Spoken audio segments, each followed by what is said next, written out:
Está começando mais uma edição do programa Minuto Mamãe e Bebê e a gente vai abrir o programa de hoje falando sobre dor de crescimento. O que será isso?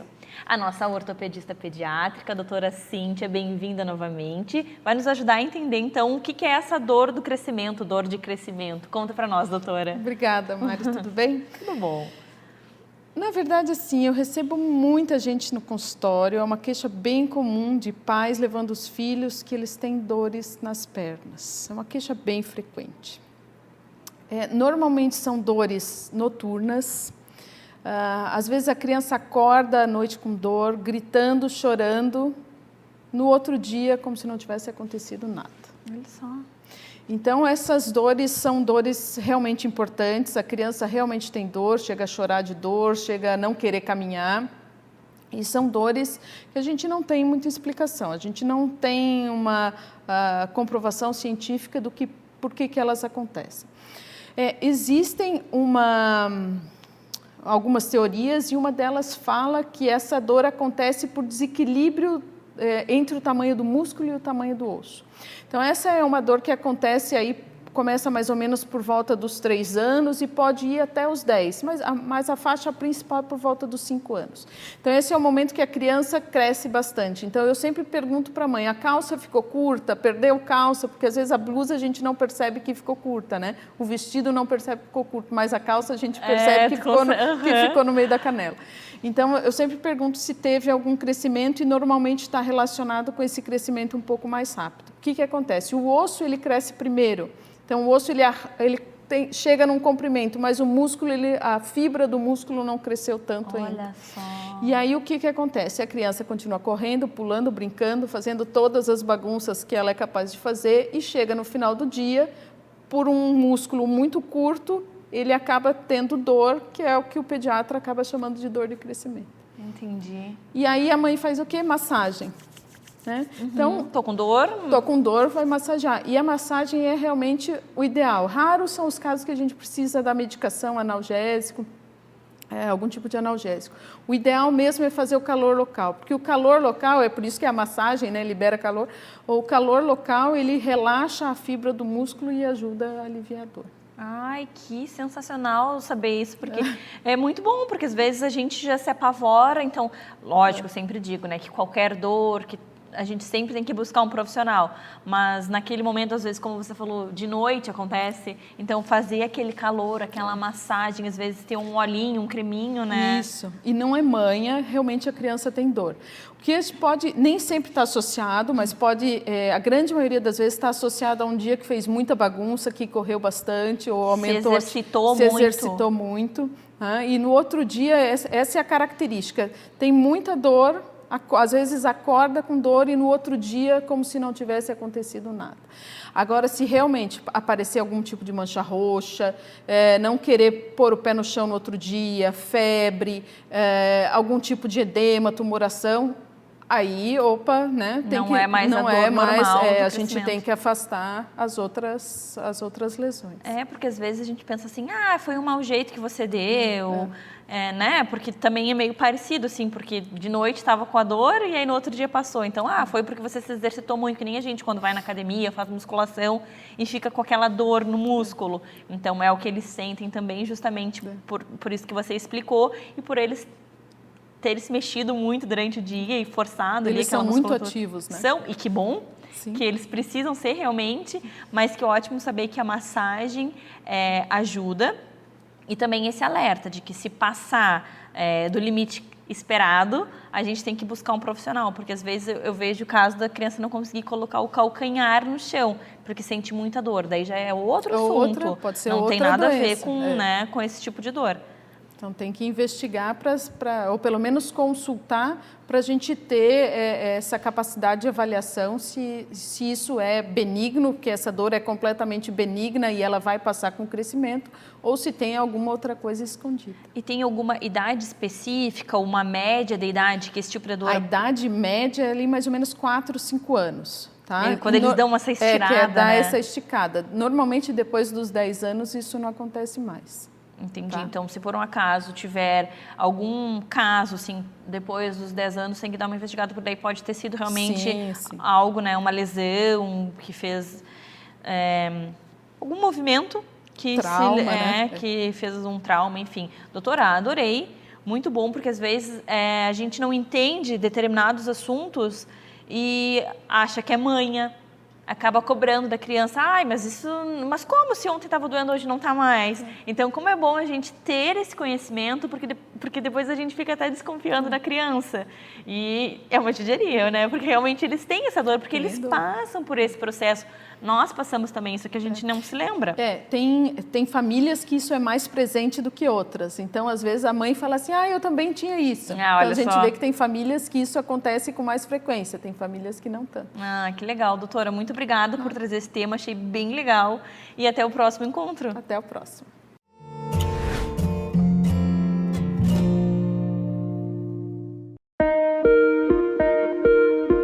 O ecocardiograma fetal é o exame de ultrassom do coração do bebezinho. O coração do bebezinho é avaliado dentro da barriga da mãe. É realizado com um aparelho de ecocardiograma, um aparelho de ultrassonografia. Pode ser realizado precoce ou mais tardio, sendo que tem uma idade gestacional adequada para a realização, que é entre 24 e 28 semanas. Mas pode ser feito antes, pode ser feito depois. Avalia a anatomia do coraçãozinho, formação, função do coraçãozinho do bebezinho ainda dentro da barriga da mãe.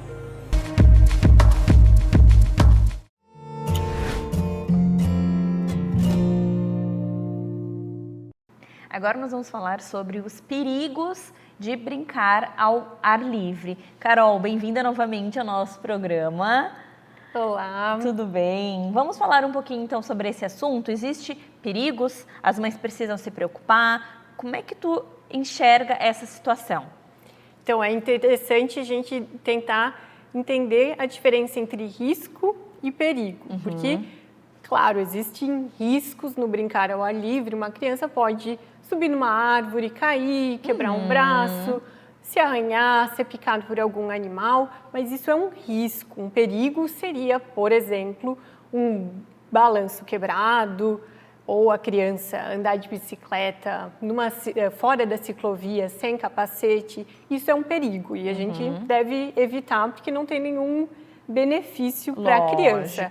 Mas o brincar ao ar livre, subir numa árvore, isso apresenta um risco, mas é um risco benéfico e que a criança precisa entrar em contato para aprender, para se desenvolver, para desenvolver a resiliência, a coragem, se entender também como criança e aprender a superar esses desafios e entender também o que é um risco, né? Porque a gente vê hoje crianças que não sabem nem atravessar a rua sozinhas. Sem dúvida, não conseguem subir numa árvore porque nunca estiveram nessa situação, tem medo de tudo, medo de todos os insetos. Então, assim, as mães têm, eu não quero que minha filha seja picada, uma abelha, e tem aqueles borrachudos que são aqueles pequenininhos que tem tudo quanto é lado. E daí se vem uma crise alérgica, então a gente tem muito medo.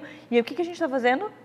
Criando crianças muito medrosas, com aversão à natureza. Isso, e essa super proteção, claro que a gente tem que prestar atenção com crianças alérgicas, então usar repelente, usar uma proteção, manga comprida, um bonezinho por causa do sol. Isso, ou então para crianças que tenham realmente reações mais fortes, ter ali uma medicação junto quando estiver ao ar livre. Também usar calçados fechados já evita muitos acidentes com outras espécies também, aranhas ou até mesmo com cobras, isso diminui muitos acidentes, mas não passar dessa super proteção, tomar cuidado, mas não deixar de expor a criança à natureza por esse medo, porque daí a gente já está passando dos limites, né? Exato, e a gente perceber que a consequência dessa vigilância extrema, dessa super proteção, não vai ser só da gente deixar a criança ali talvez mais dependente dos pais, dos cuidadores, mas também das consequências disso para a criança e para o planeta, porque a gente vai estar evitando a criança de ter esse contato muito importante, essas experiências que podem ajudá-la a ser um guardião da natureza, né? Porque se a gente vê assim, hoje em dia, as pessoas fazem o que fazem com a nossa natureza, mesmo tendo contato porque antigamente as pessoas tinham mais contato com a natureza. E mesmo assim fazem o que fazem. Imagina uma pessoa que não tem contato nenhum com a natureza, o mínimo de amor, o mínimo de ligação. O que essas pessoas não vão fazer no nosso mundo? Então, é isso que a gente quer. Você, como mãe, quer deixar um filho que cuide do nosso planeta ou um filho que não se importa, se tiver que destruir, desmatar, enfim. É uma responsabilidade que está nas nossas mãos, né? Na nossa criação. E é pela criança, assim como para o planeta, e vendo que, como você falou, né, a criança não vai ter esse vínculo afetivo e a gente não cuida daquilo que para a gente não vai fazer sentido, né? E é interessante também perceber que esses riscos, né? Então a gente pode sim evitar os perigos, que são coisas que não fornecem então nenhum benefício para a criança, como usar uma proteção, um protetor solar, mas uma colocação que eu gosto é de que o brincar ao ar livre, o brincar na natureza, ele não deve ser tão seguro quanto possível, porque possibilidades a gente teria, né, de deixar a criança com um capacete, com uma armadura, uma bolha daquelas que tem, né? Uma cúpula, de plástico. Isso. Então não deve ser tão seguro quanto possível, mas tão seguro quanto necessário. Então, as medidas necessárias e entender que é melhor. Então, é uma pergunta também, um questionamento que eu gosto de fazer, é se a gente prefere que a criança, né, se quebre um braço, ou que a criança nunca tenha subido numa árvore, ou que a criança não tenha vivido a infância, não tenha vivido essas experiências tão essenciais e tão importantes para a vida. Não, e o legal também é que a criança vai aprender a se cuidar também. A gente vai alertar e vai largar a criança. A criança tem que viver, tem que ter as experiências dela. Olha, cuidado se você enxergar um formigueiro, nunca pise. Cuidado com a abelha, nunca bata, ela pica, né? Tem um ferrão. Então, assim, a gente vai orientar eles e eles vão para a natureza. Assim como foi feito comigo, como foi feito com você.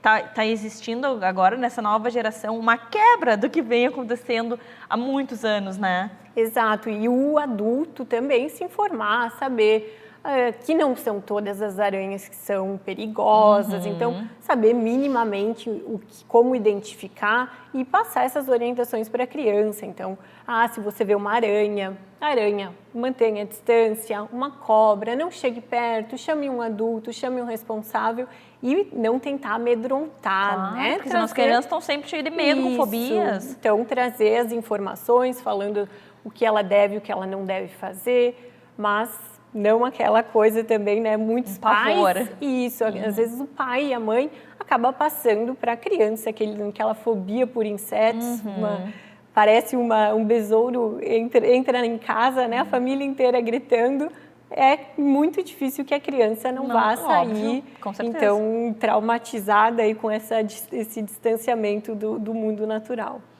Adorei, Carol.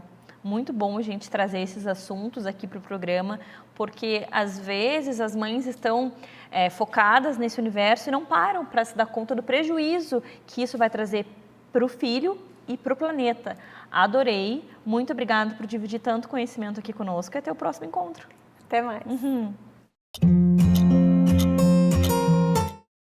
A doutora Joana, nossa mastologista, está aqui comigo. Bem-vinda novamente. Muito obrigada, Mari. Hoje a gente trouxe um tema muito importante que eu acho que toda mulher tem que assistir, tem que conhecer e tem que saber estar por dentro, que são os cuidados com as mamas, cuidados básicos, né, doutora? Mas que fazem toda a diferença na vida inteira dessa mulher, né? No dia a dia.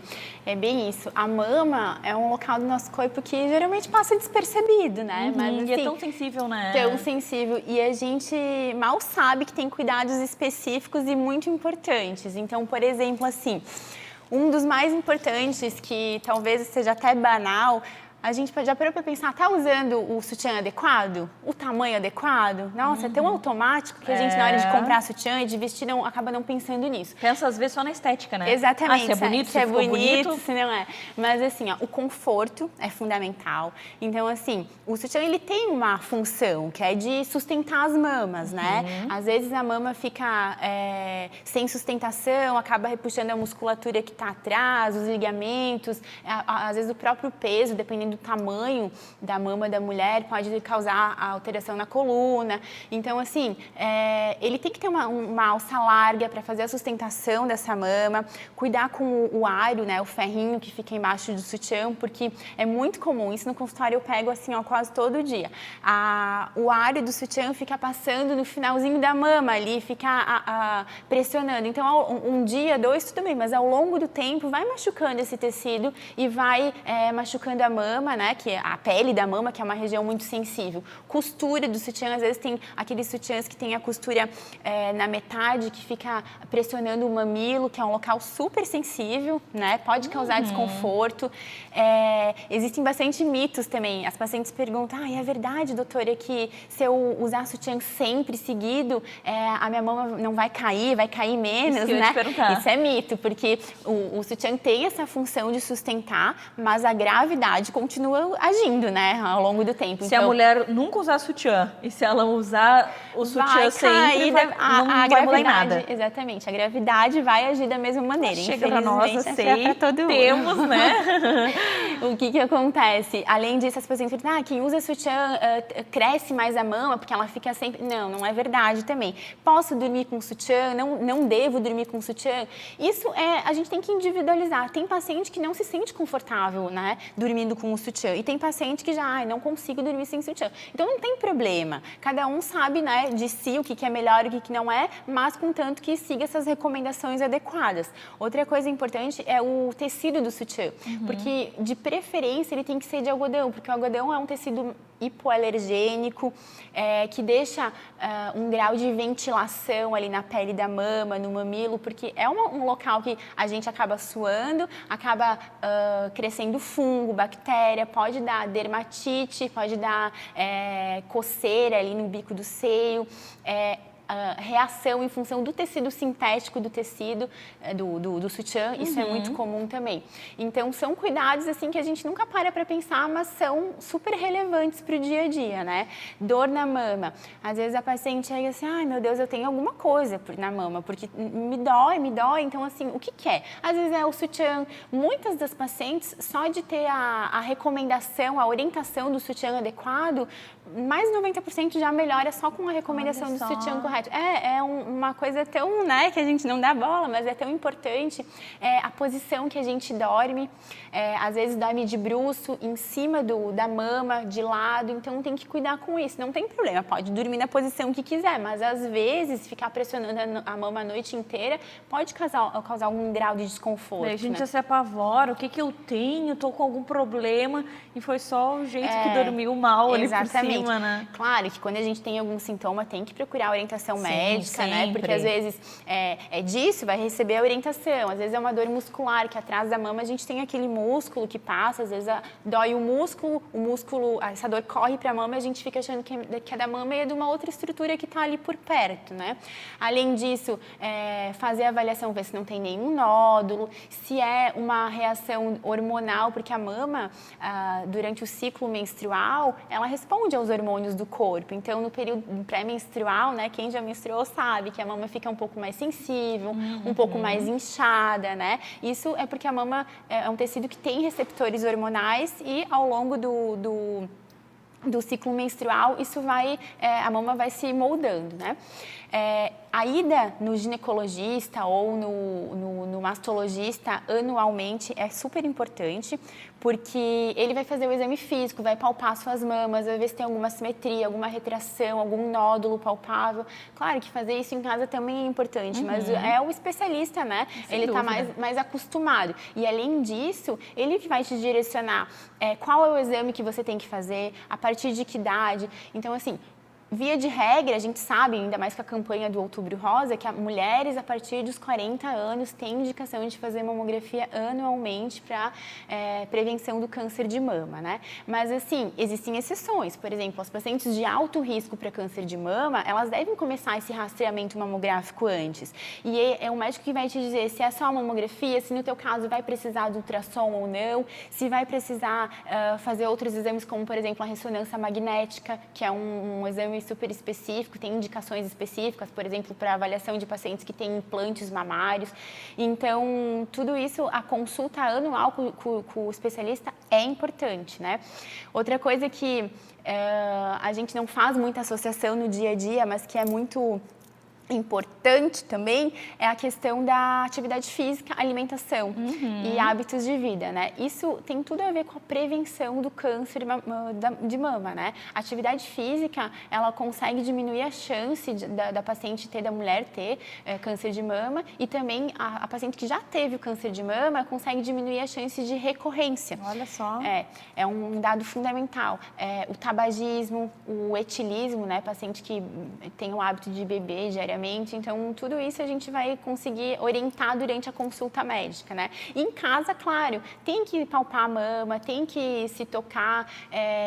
A paciente chega e fala assim, ai, doutora, mas a minha mama parece que é puro nódulo, eu só sinto nódulo. É que o tecido mamário, ele é todo irregular, né? Ele é cheio de nodulações e confunde mesmo. Mas ao longo do tempo você vai conhecendo a sua mama. Justamente por se tocar que você vai conhecer, exatamente. Né? Daí você vai, opa, aqui tá diferente, não, né? Esse aqui sempre teve. Opa, esse aqui não, né? Claro que o ideal é a gente detectar alguma alteração antes que ela seja palpável, claro. né? Mas assim, sempre que palpável, tem que procurar ajuda. Assim como vermelhidão na mama, que pode ser um sintoma inflamatório, nódulo, né, que a gente já comentou, palpável, retrações na pele também, abaulamentos, quando a mama começa a crescer de uma maneira diferente da outra, e também meninas, as mães de meninas, prestar atenção que o brotinho mamário, que é a telarca, começa a crescer a partir dos 8, 9 anos de idade. Então, antes disso, quando apareceu o brotinho mamário, é um sinal de alerta, porque às vezes pode ser uma puberdade precoce, então tem que fazer essa investigação, né?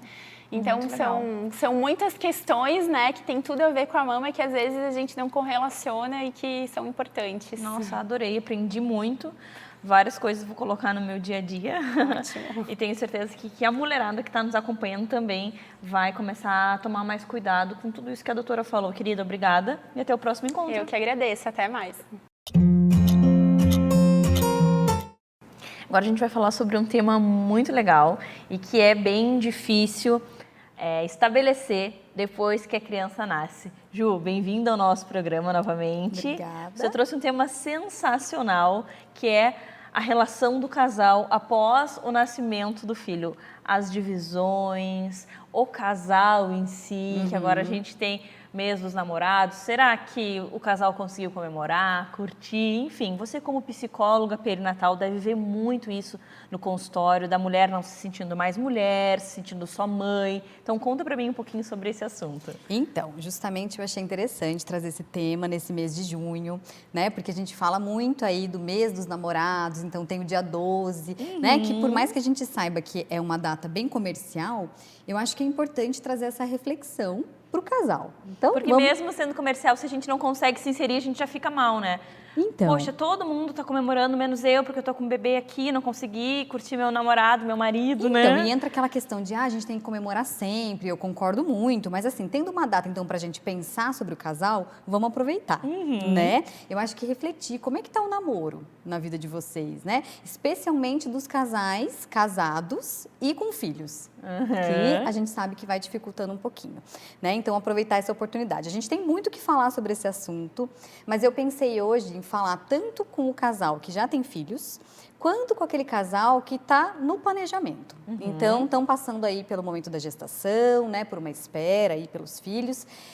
Por quê? Porque a gente costuma, quando engravida, pensar no enxoval da criança, a gente pensa no pré-natal, que é super importante, né? Tudo isso é muito importante. Você pensar nos detalhes, aí você pensa no quartinho, você pensa em várias questões. Tudo isso vem. Vem. Às vezes o casal até conversa sobre situação financeira, tem uns casais que se preparam um pouquinho mais.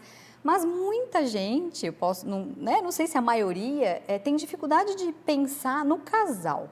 Como que vai ficar esse casal com a chegada dos filhos, né? E aí que vem um puxãozinho assim de orelha, não é um puxãozinho de orelha, mas assim um toque, né? Vamos dar um toque nesses casais que estão se preparando para pensar. Vamos pensar no casal também, vamos colocar nessa listinha aí de conversa. Por quê? Porque um casal antes dos filhos é um casal que tem a atenção voltada um para o outro. Exatamente. Né? Então, eu penso em você, você pensa em mim, E né? é tudo lindo. As vontades de um, as vontades do outro, a gente tem mais flexibilidade, a gente tem mais liberdade, né? De ir e vir. Então, acontecem contratempos, imprevistos, tá tudo certo, a gente passa por isso numa boa. Mas aí os filhos chegam e a gente vê que muda muito. Natural, né? Um terceiro membro entra ali naquela relação, né? Que é até então um ser desconhecido, esse bebê que chega, então causa ali um choque muitas vezes para aquele casal. Então eles precisam se adaptar. Então a gente fala que é um momento de muita transformação.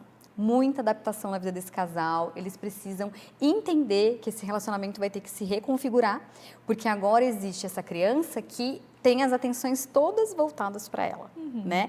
E além da atenção do casal, do pai e da mãe, especialmente é uma fusão intensa com a mãe. E é muito importante que o casal saiba disso e quando está passando por isso, compreenda que é importante. Então, esse bebê e essa mãe vão ter esse momento de fusão intensa, que precisa, que é necessário, Sim, né? que faz parte, né? Que faz parte. E o pai, nesse momento, tem que entrar como, opa, deixa eu ficar um pouquinho de lado nesse momento, está tudo bem. Né? E aí você comentou ali, até no começo, das diferenças e da mulher ali, do homem. Tem muita incompatibilidade, às vezes, porque o homem, por exemplo, quer a mulher para ele ainda, às vezes não entende que precisa desse distanciamento, né? Que tem essa adaptação importante com o filho e às vezes cobra. E essa cobrança é terrível pra gente. Difícil. Poxa, já me cobro tanto, já tô tentando ser a melhor mãe, não tô com cabeça naquele momento, né? Exatamente. Às vezes, assim, o marido muitas vezes vai trabalhar fora, não é todas as situações, mas vai trabalhar fora, volta no fim do dia com saudade daquela mulher, querendo aquela mulher para ele, e ao mesmo tempo ela está esgotada, cansada, passou um dia intenso com aquela criança, né? Então, assim, a gente está falando só desse comecinho. Você está falando só da minha vida. Estou falando da tua vida, da minha. E é importante a gente saber que, assim, esse começo é esperado que seja assim. Então, até um ano do bebê, né, mais ou menos, tá ok, é toda uma adaptação. Isso que o casal precisa entender. Eles estão se reconfigurando. Porém, em algum momento, esse casal precisa ser olhado novamente, né? Então, isso que a gente também não pode se acostumar. Fica um pouquinho de lado, mas depois a gente tem que resgatar. Agora eu não quero mais meu marido, é só eu e a criança. Daí também é perigoso, né? Porque, na verdade, assim, a função de pai e de mãe, ela não vem para substituir a função de marido e mulher. Né? Vem para somar. Então, a parentalidade ela tem que vir como uma soma. E não o casal não existe mais, a gente não precisa mais se encontrar. Agora você é o pai, eu sou a mãe e ponto. Não pode, né? Então a gente tem que pensar assim, em estratégias, acho que é muito diálogo, né? Conversar sempre, né? Demonstrar o que está sentindo, o que está sentindo falta, né? Onde que a gente consegue mexer, o que a gente consegue fazer um tempinho para o casal? Será que é possível contar com uma rede de apoio? A gente pode pedir uma ajuda, ter um momento só para o casal, sem falar dos filhos, sem os filhos estarem juntos. Então, são várias estratégias que podem ser pensadas, que a gente não vai conseguir falar aqui hoje, quem sabe numa outra oportunidade, né? Mas eu acho que deixar esse toque do vamos pensar também no casal, porque é importante, né? Além de todo o resto da lista, né, para a chegada dessa criança. Ju, você relatou demais a minha vida, como você disse a sua também, e eu tenho certeza que de muitas famílias, porque realmente quando a criança chega muda muito e a gente não consegue realmente dar atenção para o marido e vem essa cobrança. Tudo isso que você falou tem muita coerência, mas aí eu gostei da dica, até um ano.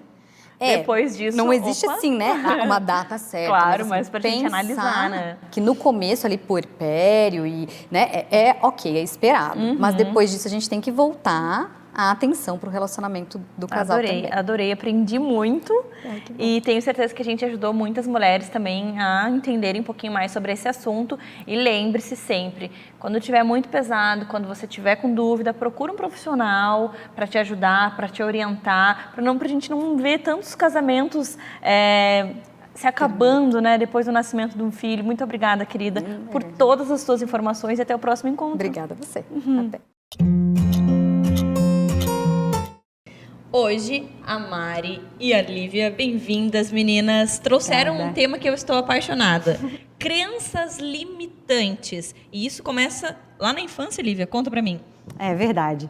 Bom, para falar das crenças limitantes, eu vou falar primeiro um pouquinho das crenças, né? Todas as crenças, sejam elas limitantes ou fortalecedoras, elas começam realmente a ser criadas desde a nossa infância. Muito por repetição, ou seja, aquilo que a gente escuta todos os dias, aquilo que a gente vivencia todos os dias, a criança absorve e interpreta de uma certa forma. E a interpretação e o sentimento que ela tem com aquilo que ela vivenciou ou ouviu é o que faz com que ela comece a criar certas crenças. Ou sob forte impacto emocional, quando ela vivencia algo que realmente é algum choque muito forte, algo que gerou nela um sentimento, uma emoção muito forte. Por exemplo, quando um pai briga muito pesado com seu filho, dá um esporro, ou a gente sabe casos até bate e tudo mais, isso pode gerar na criança uma crença limitante, pode ser de medo de errar, né? Medo de julgamento, e aí isso vai fazendo com que se torne essa crença enraize e ele leve para o resto da vida. Então, as crenças, elas são formadas ou por repetição, quando a gente escuta muito, por exemplo, dinheiro não nasce em árvore, dinheiro não nasce em árvore, dinheiro não nasce em árvore, né? Então, às vezes, pode ser que você crie uma crença de escassez, de não merecimento, porque dinheiro não nasce em árvore, né? Então, essas são as crenças limitantes, quando é algo que realmente nos bloqueia, e a gente absorve isso já desde lá de infância e vai trazendo para o resto da vida. E as limitantes, elas podem continuar sendo geradas além da infância, nós adultos também podemos criar novas crenças limitantes a partir, sim, desse forte impacto emocional, quando a gente vivencia algo muito, muito pesado, que gera uma forte emoção, pode gerar uma crença limitante. Adorei. Liv, quando a gente traz esse tipo de situação para alimentação, para atividade física, um exemplo que me veio assim é justamente sobre atividade física. Você é fraco, você não vai conseguir. Isso. Você nunca vai conseguir correr, você nunca... Então, esse tipo de coisa que as crianças escutam, às vezes, pode até se transformar numa crença e a pessoa levar isso para o resto da vida. Perfeito. Então, eu não consigo gostar de nenhuma atividade física. Às vezes, a gente tem que fazer uma análise todo esse ser para ver o que está limitando ele, né, Mari? Sim, e além de atividade física, eu vou falar uma que todo mundo deve ter escutado. Você só sai da mesa quando raspar o prato todo. Não é? Por isso que eu ando raspando bastante o prato agora. Bem A minha mãe falava direto isso para mim, é verdade. aí eu atendo mulheres adultas que são mães hoje e elas ainda têm como que eu vou deixar comida no prato? Como que eu vou não comer tudo? Então, isso é uma crença que começou lá de pequenininha. Se você só sai daqui quando ia comer tudo e perde total a noção da fome e da saciedade, né? Então, quando a gente cria esses serzinhos, né? É uma responsabilidade, sim, né? Da forma que a gente se comunica com eles, porque isso leva para a vida adulta, né? Agora, você pensa, mulheres adultas que... Nossa, eu vou deixar metade do frango, o que eu vou fazer com esse frango? Às vezes tu não sabe o que fazer com aquilo ali. É só botar um potinho e botar na geladeira. Mas não é só. É porque tem muita coisa dentro, né? Com certeza. E agora você falando me lembrou muito assim da minha casa, da relação assim que eu tenho com a minha filha, às vezes até de não respeitar. Se ela fala, mãe, tô satisfeita? Não, come só mais uma. Olha o perigo que tem nisso de obrigar a criança. Se ela está satisfeita, ela está satisfeita. E aí depois é isso que até a Mari falou, que ela perde a noção da saciedade dela, né? E como isso é perigoso, né, Lívia? Exatamente. E tem essa questão realmente de um olhar bem assim, saber observar, porque a criança também a gente sabe que ela está sempre nos testando. Então, comeu 2 colheradas e não já estou satisfeita, então eu tenho que dar uma insistidinha. Exato. Então você tem que saber realmente observar a sua filha, saber quando ela realmente pode estar satisfeita, de acordo com aquilo que ela já comeu ou já fez no dia a dia dela, né? E daquilo que não, porque às vezes pode ser que ela só esteja querendo pular uma refeição porque depois ela está querendo aquele doce ou alguma coisa assim. Então a gente tem que saber analisar, observar, mas justamente assim, quando você sabe que, poxa, já fiz isso e isso com a minha filha, ela já comeu super bem no café da manhã, talvez no almoço ela não precise comer tudo aquilo e saber realmente observar, né? Além disso, tem muitas outras, como a questão do raspar o prato, que foi que a Mari trouxe. Tem também, já vi muitos casos de a criança já está com já está um pouquinho mais obesa, acima do peso, e aí ao invés de tentar consertar o entender o porquê que aquela criança já está assim acima do peso, às vezes acontece o falar, né? Tipo, mas você já está gordo, meu filho, não sei o quê. Então, olha como isso também vai... a criança absorvendo estou gordo, vai levar isso para o resto da vida como uma preocupação e muitas vezes ele não vai nem saber lidar, a criança não vai nem saber lidar com outras situações na vida adulta, sempre se sentindo menor, se escondendo, às vezes levando para um comer contornado de comer escondido e tudo mais, e aí isso vira uma bolinha de neve e não sabe nem o porquê e como começou. Né? Então, é bem importante a gente olhar para essa questão alimentar em relação às crenças. O que é que a gente, tanto para a gente, acho que num primeiro momento até quem é mãe, antes de também ir lá querer entender como está lidando com seu filho, peraí, como é que foi a minha experiência? Quais são as crenças que eu tenho? Que fazia comigo. Olha, eu tô repetindo, porque como eu te falei, minha mãe falava isso pra mim. E hoje você tá falando pra minha filha, como isso vocês estão falando tem muita coerência. É muito assim, a gente vai repetindo o que a gente viu na nossa infância. E aí mora o perigo. Hoje em dia, eu não estou satisfeita com o meu peso e se minha filha passar pela mesma situação, porque já tá acontecendo a mesma coisa. Então a gente precisa da Mari e da Lívia na nossa vida pra nos ajudar a compreender tudo, né?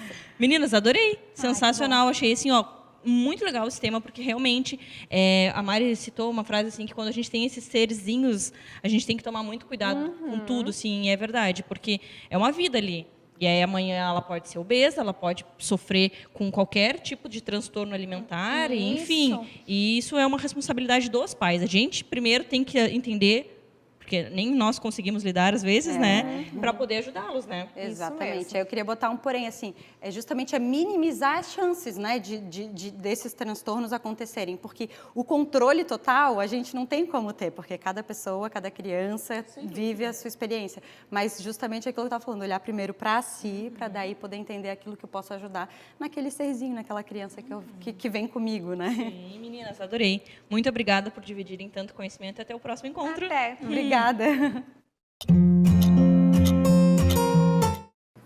Agora a gente vai conversar com a Cecília e a Jéssica, bem-vindas novamente, sobre o impacto da pandemia no desenvolvimento das crianças. Cecília, queria que tu explicasse um pouquinho para nós qual é essa relação pandemia, desenvolvimento das crianças. Fala para nós o que vocês estão vendo lá na clínica. Sim. Então, Mari, hoje a gente sabe, né, que o desenvolvimento infantil ele é multifatorial.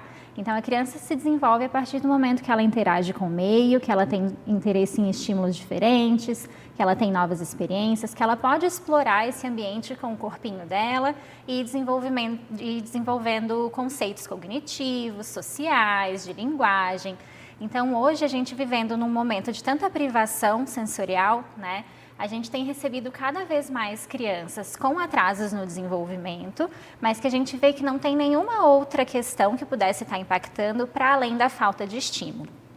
Que coisa, né? Essa pandemia afastou as crianças da escola.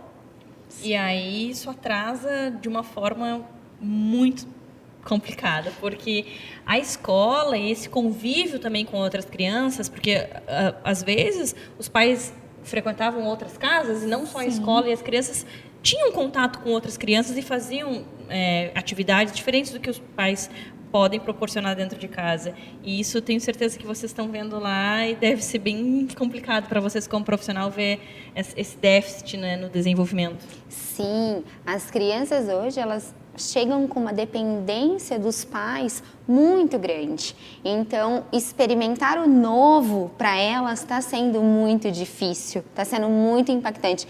E o convívio dessas crianças com as outras crianças da idade delas desperta muita coisa, né? O dividir, o interagir, o buscar, o explorar. Então, dentro desse cenário novo, isso está sendo tudo limitado, né? Então, é muito importante os pais saberem em casa brincar com as crianças, ter um momento da brincadeira, aquela brincadeira que vai despertar interesse, que vai deixar com que a criança use a imaginação, né? Porque hoje Tá sendo muito impactante isso tudo. É muito complicado. E assim, a primeira coisa que eles tiram é a escola. O resto tudo está aberto e a escola está fechada. Então, assim, vocês atendem crianças que, por exemplo, eu quero que o meu filho ele não tem nenhum problema, de saúde, nenhuma deficiência, nenhum atraso, mas eu quero que ele faça alguma atividade, eu quero que ele tenha contato com a fono, eu quero que ele faça uma fisioterapia, enfim. Alguma atividade, vocês atendem esse tipo de público também? Sim, a partir do momento que a criança está apresentando algum atraso, né, a gente não precisa de um diagnóstico para fazer o atendimento. Então, está vendo atraso de linguagem, está vendo dificuldade nas atividades de vida diária, um brincar que não está adequado para a idade dela, pode vir que a gente atende, a gente orienta esses pais, a gente faz alguns workshops junto com as famílias, né? A gente faz uma mentoria sobre como brincar com a criança, né? Qual a melhor forma de estímulo, o que oferecer, né? Como enriquecer esse ambiente de casa para a gente conseguir minimizar, nem que seja um pouquinho, esse impacto todo que a gente está vendo no desenvolvimento das crianças. Com certeza, porque às vezes não é nem falta de vontade dos pais, mas é falta de informação. Sim. Eu não sei o que fazer e cada faixa etária tem um estímulo diferente. Então, lá com vocês, eles vão ter essa assessoria para saber o que eles podem proporcionar, o que pode fazer dentro de casa mesmo. Sim, até porque a escola parou, mas o serviço dos pais não. Então, existe uma rotina de trabalho, mas não existe uma rotina de lazer, né? Então, na correria do dia a dia, a gente vai brincando com o que dá. Às vezes não dá tempo de brincar, então a gente oferta um celular. A gente deixa a criança ali, vamos deixar aqui um pouquinho, enquanto a gente vai preparando uma coisinha aqui. Então, é importante buscar, né? Vem até a gente pode oferecer esse trabalho mesmo de consultoria tanto em casa também, para conhecer a rotina dos pais em casa, para construir um brincar e um desenvolver dentro da rotina mesmo da criança e da família. Sensacional, porque é bem isso, assim, eu sempre falo sobre o aprender brincando, o lúdico ensina, eu sempre bato muito nessa tecla, porque realmente eu sou mãe, então eu vejo que de forma lúdica e com brincadeiras eu ensinei muito a minha filha. Sim. Então, só que, claro, como a Jéssica falou, agora tem trabalho, tem muita coisa envolvida e realmente fica difícil. Então, às vezes, a gente acha que não tem como, só que aí vem vocês e nos mostram que dá dentro de casa mesmo para fazer alguma atividade e que vai ajudar eles a não ficarem parados no tempo, né, Cecília? E assim, eu vejo muito, sabe, Mari, como terapeuta ocupacional, né, pensando o cotidiano das crianças, o quanto que a rotina do dia a dia é rica para elas. Então, muitas vezes a gente pensa, tenho que fazer uma atividade super elaborada, vou ter que pensar numa estratégia muito complexa. O próprio dia a dia já é rico, é estimulante para a criança. Então, convocar elas a participarem da rotina, das atividades do dia a dia, ajudar na cozinha, né? Trazer ela para esse convívio da família também é super importante. A gente consegue trabalhar muita coisa no lúdico, né? Na participação junto com os pais. Então, a gente tem ferramentas inúmeras para conseguir atingir tudo isso. Sensacional, meninas, adorei. Obrigada, Muito Mari. obrigada por vocês trazerem essa luz para nós, porque às vezes a gente vai deixando, a gente sabe que o celular não está ensinando, a gente sabe que está muito na frente da televisão, mas a gente vai empurrando, às vezes... É o prático, às vezes vai o prático. Exatamente, vamos nos cegando. E aí quando vem vocês e falam assim, mãe, isso atrasa, mãe, é perigoso, aí a gente fica, não... vamos chamar elas para nos ajudar a montar uma rotina legal. Sim. Adorei, meninas. Muito obrigada por Mari. trazerem essas informações, dividirem tanto conhecimento e até o próximo encontro. Obrigada, até o próximo. Obrigada. E ainda falando sobre cuidados com as mamas, a gente trouxe lingeries perfeitas para cuidar da sua mama, que respeitam a anatomia da mama, que respeitam o seu amamentar, que facilita a sua vida. Pati, bem-vinda novamente. Oi, Mari. Obrigada. Hoje, além dos sutiãs e das calcinhas, tu trouxeste também camisolinha, e regatinha. Isso. Conta pra mim como que usa essa regatinha, que eu estou apaixonada. Gente, Mari, ela facilita muito a amamentação. Vou mostrar para vocês como é que a gente faz. Esse aqui é o nosso sutiã de amamentação, tá? Então, todos eles possuem esse fecho-clique, tá? Aqui é a parte de dentro, onde o seio vai ficar exposto. Então, como que a mamãe utiliza, né? Essa regatinha de amamentação, ela não possui alças. Por quê? Ela é sustentada pela própria alça do sutiã. Entendi. Então, tem esse anelzinho aqui. A mamãe vai estar vestindo o sutiã e ela vai passar esse fecho-clique da parte da frente, ela vai passar dentro da argolinha da regatinha de amamentação. Aí ela fecha no fechinho aqui de trás e tá prontinho. A hora que ela vai amamentar, ela só baixa aqui e o seio fica exposto aqui. E a regata junto com o sutiã, sensacional. Isso mesmo, aí ela não precisa ficar levantando blusa, abaixando e tal. Porque o que eu penso, Paty? Tu ter um sutiã de amamentação é excelente, só que as roupas também atrapalham. Isso. Porque daí tu tem que baixar, tira uma manga ou levanta. Isso. E aí fica aquele monte de roupa aqui. Então, assim, ter as peças... Não, e essa regatinha foi feita justamente para colocar junto com o sutiã, que ideia incrível. Isso mesmo, Mari. E assim, praticidade é tudo para a mamãe. Ela vai estar com o bebê no colo, então facilita. Ela baixa a regatinha junto com o sutiã, já dá uma mala para o bebê, né? Fecha a regatinha, pronto. Adorei, muito bom. Paty, e as camisolinhas? Entra justamente nesse ponto que eu falei. Do que adianta eu ter o sutiã e daí eu tô com a camisola toda fechada, tenho que me... né? Isso. Imagina puxar a camisola que é comprida, não é uma blusa, tu tem que levantar ela até aqui em cima. Então, assim, totalmente contramão. Praticamente tirar, né, o pijama inteiro, né, Mari? Só para amamentar. Imagine isso várias vezes durante a noite, né? Nossa, nem me fala. Então, a camisola com fecho-clique, Mari, tem alguns modelos, a gente também tem, né? Transpassadas. Então, elas são de manguinhas agora para o inverno, tá? Que delícia! E só põe para o lado, você baixa o fecho de clique, né? E amamenta. E essas daqui, elas fazem o papel do sutiã mesmo. Que tá? linda! Então, já vem com o fechinho clique. A mamãe só abre, né? E amamenta. Que maravilha. Eu tenho uma dessa, eu amo de paixão, porque o que eu noto, assim, Paty, é que fica tudo certinho, segura o peito. Nunca eu tive uma camisolinha assim, eu fico sem sutiã. Isso. Com essa camisola, e nenhuma outra ficava. Porque ela é retinha, essa não, ela é toda contornadinha e ela ela sustenta a mama. Isso, Mari, ela tem toda a anatomia, ela acompanha a anatomia toda do seio, tá? Então a gente coloca como se fosse a modelagem do sutiã junto na camisola, tá?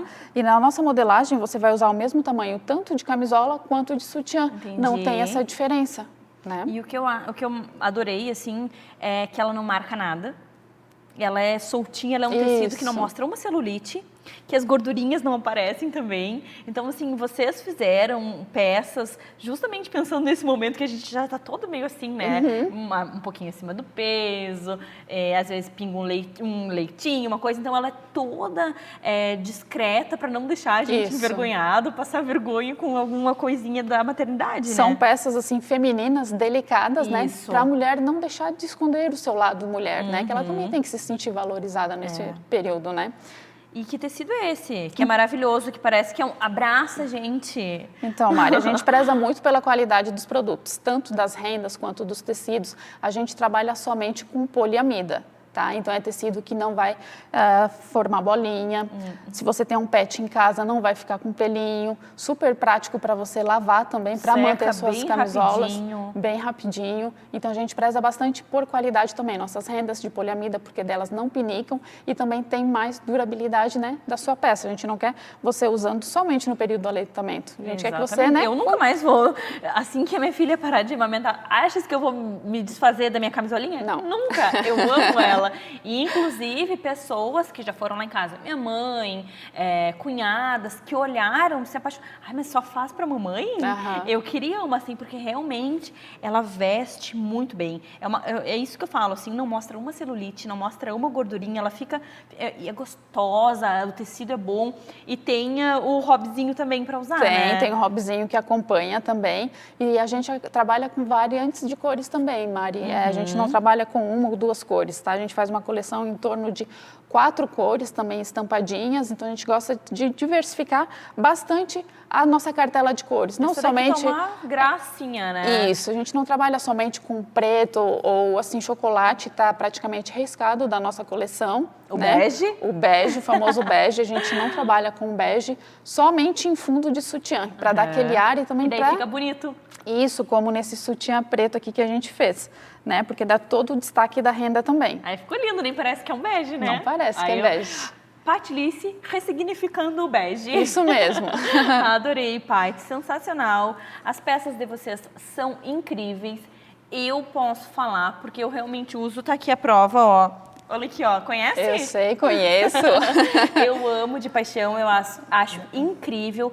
E é aquilo que eu sempre falo, assim, ó, a gente sente carinho em cada pedacinho, desde a embalagem que chega na nossa casa, o cheirinho que elas vêm, que não dá vontade, né, de lavar, o jeito que as peças ficam no corpo, as calcinhas são ótimas, o tecido é bom, elas duram, quando lava não estraga, então assim, sensacional. Muito obrigada por cuidarem da gente tão bem, Paty. Eu adorei te receber aqui e poder mostrar para todo mundo o tipo de lingerie que eu uso e o tipo de produto que eu quero que você use também. Paty, como é que as pessoas que estão nos acompanhando podem encontrar vocês nas redes sociais? Então, a gente trabalha no Instagram, Facebook, temos o nosso site e temos nosso atendimento pelo WhatsApp também. Todas as plataformas você consegue adquirir os nossos produtos. Pode passar para nós o teu Instagram? Patilice Materna. Fácil? Super fácil. Só põe Patilice que já acha a gente. Ótimo, lá tem muitas dicas, vocês estão sempre produzindo conteúdo. Então, assim, ó, eu aconselho seguir esse Instagram. Eu tenho certeza que você vai adorar, Paty. Muito obrigada, até o próximo encontro. Mari, obrigada, eu que agradeço.